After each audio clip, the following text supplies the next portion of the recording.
It's the year 1918. World War I has ended and Germany has conceded defeat and signed the armistice.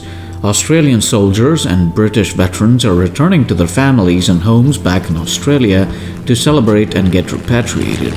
Around 93,000 personnel were back home and 75,000 of which were deemed unfit for service. The Australian government started a soldier settlement scheme to the discharged veterans. They would allocate a total of 23.2 million acres or 93,900 square kilometers of farmland between 23,000 farms all across Australia. Major exports from Australia during this time were 42% wool, 14% coal, and 12% gold. Over 60% of Australian exports went to Britain.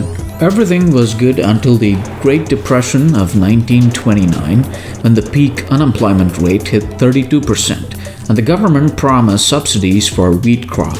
But those recommendations never worked, and wheat price kept falling.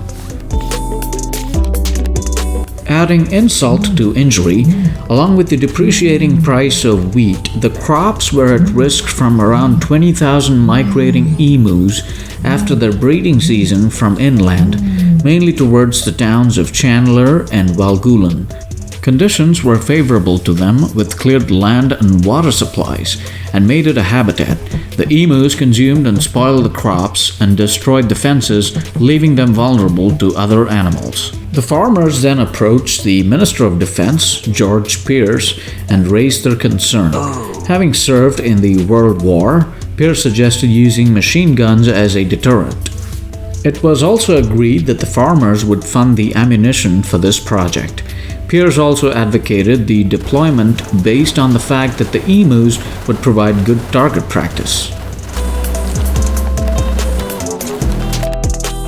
So, on the 2nd of November 1932, the first strike was planned and the machine gunners were heading towards Campion to ambush around 50 emus. Since emus are fast, they were hard targets to hit, although they're tall, reaching up to 6.2 feet. So the farmers herded them into groups, but the emus split in small groups and escaped. The gunners also observed that the birds have a pack leader which acts as a scout, keeping an eye out while the herd does the destruction. Since their speed was a massive disadvantage, they planned to mount the gun on a truck and drive it into a herd, but the terrain was so uneven that they didn't even land one shot. But they kept at it, and by December 2nd, they had reported that they were killing approximately 100 emus per week.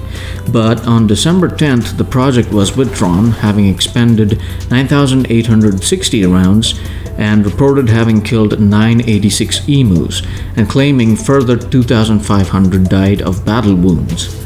The war was lost badly, leaving 16,500 emus running amok. But how did the farmers cope with this loss? It was as simple as using a metal chain fence for their farms instead of wooden ones. Leave down in the comments below what you thought about this strategy. If you like this video, please don't forget to hit the like button and subscribe to Gimme Facts.